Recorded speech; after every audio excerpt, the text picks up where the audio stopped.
When attending Disneyland with small children, the question often comes up, what can my kids ride? The answer is most things, but there are a few rides that have height requirements. Today, we'll go over ride height requirements at Disneyland and Disney California Adventure. At the end of the video, we'll offer our best tips for when you face a height restriction at Disneyland. Welcome back to Magical DNA. We frequently travel with small children, which means that we've needed to learn how to do everything we want to do, even when height requirements get in the way. Disneyland was made with families in mind, and that includes young children. You'll find that small kids and even babies can ride almost everything in the park.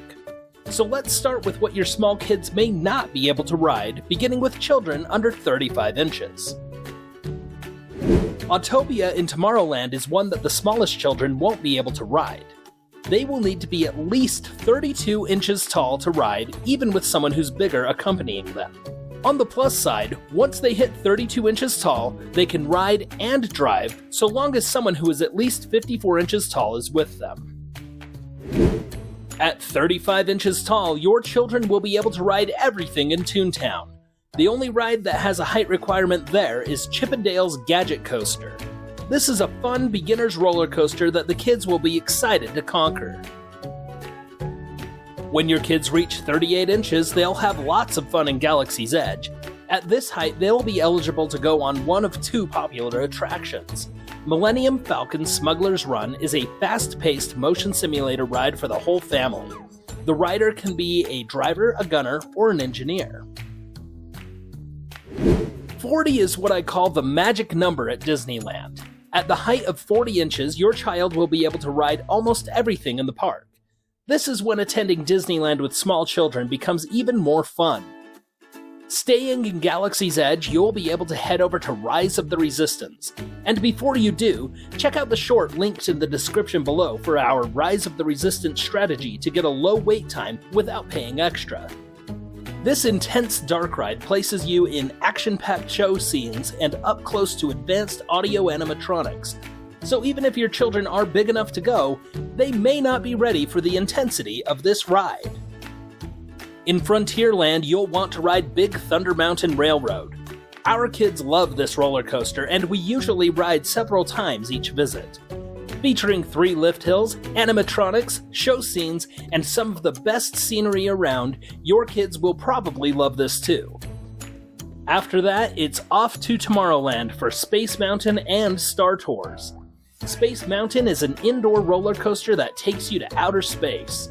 It's not especially intense and there aren't any big hills, so any rider should do fine on this one. Star Tours is a 3D motion simulator ride that takes you to a galaxy far, far away. See the far reaches of space in this thrilling space adventure. Over in Fantasyland, your kids will need to be at least 42 inches tall to ride the Matterhorn. Keep in mind, they'll need to sit alone. We have a family of 4, and the way they seat us is with 1 adult and 1 child in the first car, and 1 adult and 1 child in the second car. 1 adult sits directly behind the child. On our most recent visit, we occupied seats 1, 2, 4, and 5. Lastly, in Adventureland, your child will need to be 48 inches tall to ride Indiana Jones Adventure. The special effects, storyline, and ride mechanics are thrilling and a little rough, so keep in mind that this isn't for everyone. But if your child is 48 inches or taller, congratulations! Your kid will be able to enjoy everything that Disneyland has to offer. I guess with the exception of riding on Autopia alone, in which case your kid will need to be 52 inches. Over in Disney California Adventure, there are some fun things for the smaller children to do. Any height can ride Monsters Inc., Web Slingers, the Golden Zephyr, and almost everything at Pixar Pier. But if your child is at least 32 inches tall, you can enjoy Mater's Junkyard Jamboree and Luigi's Rollickin Roadsters. Mater's Junkyard Jamboree is a flat ride that swings you around behind a tow truck. Luigi's is a trackless flat ride that sends you dancing in cars. Both are fun, and your kids will love them once they reach 32 inches. 40 is a magical number again at Disney California Adventure. When your child reaches 40 inches, you'll be able to enjoy 5 additional rides together. In the Grizzly Peak area, you have Soarin, a one-of-a-kind flying simulation ride where you experience the sights and smells of places all around the world. Smaller riders will need to thread the seatbelt through a strap between the rider's legs. Kids 40 inches and taller will love this ride. Paradise Gardens is home to 2 rides that those 40 inches and taller can ride: Jumpin Jellyfish and Silly Symphony swings. Jumpin Jellyfish is a low-key drop tower type of ride that even our child who hates drop towers loves. Silly Symphony swings is a typical spinning swings ride set to Silly Symphony's music. Both are fun rides, but neither are really worth waiting for. Back in Cars Land, Radiator Springs Racers is possibly the hottest ride for people 40 inches and taller. This scenic cruise takes you through sights and scenes from the first Cars movie before pitting you and another car against one another in a race. Who will win? Hopefully you.